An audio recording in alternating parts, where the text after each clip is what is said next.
Hi Pisces, welcome to your reading.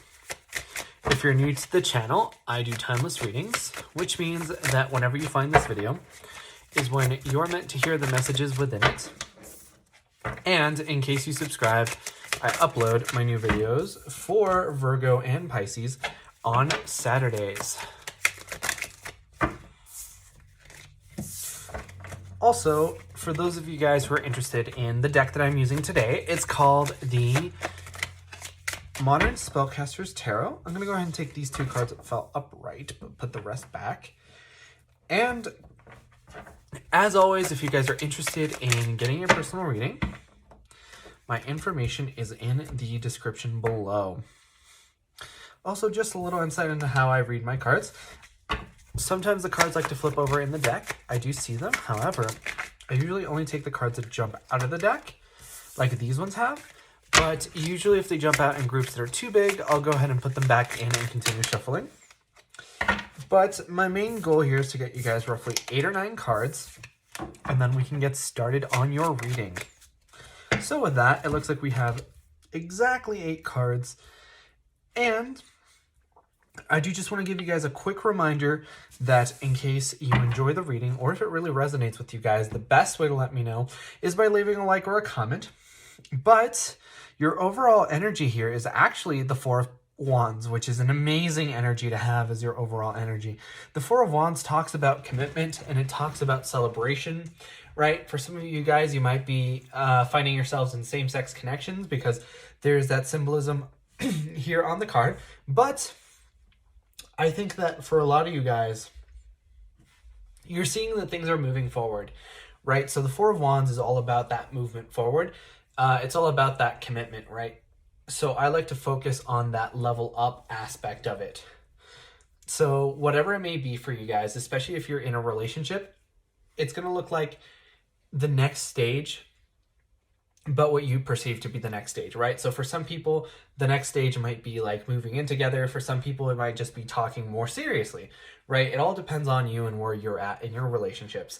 But you have the Hermit card with the Knight of Cups, which is actually a really nice combination, especially the Knight of Cups here with this Four of Wands as your overall, because the Knight of Cups is all about an emotional message. Right, so for a lot of you guys, you're going to be receiving some kind of call to commitment. I feel like somebody's going to come forth and say, hey, I want to move forward with you. Let's do this. Let's go on to the next stage, right? Because it's that message of emotion. And I do just want to talk about how this Knight of Pentacles can manifest itself, because like I was saying, for a lot of you guys, it is going to be a romantic message that says that they want to move forward. But for a lot of you guys, it might just be like an emotional message in the form of like somebody telling you, hey, you really mean a lot to me, and like going on and describing what, you know, your connection is to them. Or it may also manifest itself as an apology, right? And with this Hermit card, I feel like a lot of people have had during this self-isolation period time to think about what it is that they really care about and how they actually view the things that are going on around them. Because I feel like, you know, with the stress of work and just like our everyday lives and going out, I feel like it was really easy for a lot of people in your life to just kind of forget or shove down these thoughts and feelings that are a little bit more complicated, a little bit more serious. And now that they've had this time to really dwell and ruminate on them, that's why you're starting to see all these messages come out, right? And there is a lot of Swords energy here, right? We have Ten of Swords, the Two of Swords, and then we have the Star card here, which is symbolic of, or rather representative of the star sign of Aquarius. So I'm thinking that for a lot of you guys, there's been a lot of thinking that's taken place in this situation. And beyond just thinking, there's a lot of passion, because you have the Nine of Wands with the Six of Wands and the Four of Wands and the King of Wands, right? So there's a lot of this, I need to take action, because that's what the Wands represents, is sort of this energy of taking action. So with the Two of Swords, I do want to say that it is very representative of indecision or a stalemate or an impasse, right? Because a lot of times with the Two of Swords, there are a lot of pros and cons to the situation.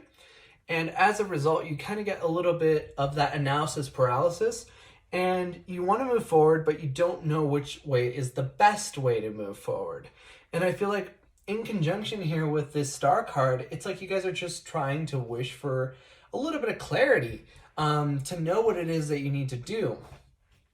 And if it's not you, then it's definitely an energy where it's vice versa, and it's the other person who's just so confused and doesn't really know what they want to do about the situation. I feel like for a lot of you guys, you might be in connections where you're currently in that separation and they're like, wow, do I want to move forward? Do I not want to move forward?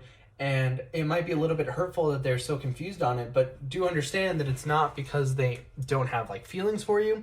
It's because they just have so much on their mind that they don't understand, right? For a lot of you guys, you may be in a connection where you're just so used to having these deep, fruitful connections, and they're not. They're used to having like these more superficial level connections, and it does things to them that they don't really understand. And, you know, that might be a sad thought, but sometimes people are like that. And you need to be a little bit more understanding. I'm not saying that you're not. It's just that, like, that's what the situation calls for. Also, I do want to bring attention to this, like, symbolism of pillars, right? Because I see these pillars. I see these swords that almost look like pillars. I see here, like, pillars and then these, like, pillars, right? So it's like for a lot of people, it might feel like a jail cell. Because if you look here, it looks like this person is in a jail cell. And like, these are things that are blocking their path, right? Even though a lot of these cards, like the Nine of Wands, the Six of Wands, and the Four of Wands, those are all positive cards. I feel like it's kind of one of those things where it's like, because this situation is so new to them and they're experiencing things that they maybe haven't in the past, they have a lot of learning to do. They have to make it past these pillars in order to finally come to where you are. So this might be a little bit weird. I don't know how many of you guys played the game Legend of Zelda Ocarina of Time, but there's one part in that game where you're going through a desert and you can't see anything because there's a sandstorm, but there's like these pillars, right? These like wooden stakes, poles that you use to sort of guide your way through it. And I feel like that's kind of the way that they're feeling right now, is that they're in a situation where they don't understand anything, and everything is so unknown and so like different that they need sort of this guidance. And I feel like that's kind of the symbolism of these pillars here. And I don't think it's any coincidence that you happen to have the King of Wands, which has this sort of like pillar-like energy. So I looked at the timer on the video and it was at 0808. So that might be relevant for a lot of you guys. But with this Ten of Swords, I feel like they've seen a lot of pain in the past. This person might have a lot of issues with intimacy. They might be the kind of person where they've opened up to people in the past and then they've immediately gotten shut down, or the relationship went sour right after that. So this is certainly something that they're trying to learn from. They're trying to grow from it. And I feel like even though this energy might not actually be you, they see you as some kind of a king or a queen, right? Even if you're not the King of Wands here, they see you that way and they want to be your counterpart in order to move forward, right? And I feel like that's part of the problem with this Two of Swords energy, is like, how do I do that? How do I move forward? How do I begin the process? And I feel like it has a lot to do with this person's inner healing, because the Nine of Wands is sort of this Chiron energy. It's that wounded warrior energy. So there's a lot of stuff that they need to work through here. There's a lot of stuff that they need to really acknowledge in order to move forward. And with the Six of Wands, I feel like you're going to start to see that victory. You're going to start to see their growth, and they're going to be able to come forward to you because, like I said earlier, your overall energy is this Four of Wands. So at the end of the day, you're going to win. You're going to get what you want, Pisces, and that's good news. But that was your reading first time around, Pisces. If you enjoyed, please leave a like or a comment because it really helps out the channel, and I personally really love to know if these readings resonate with you guys. But like I said before, I upload my new Pisces videos on Saturdays. But in the meantime, you guys are more than welcome to watch any of my other timeless videos that I have up on the channel. And with that being said, I hope to see you guys next time for your next reading.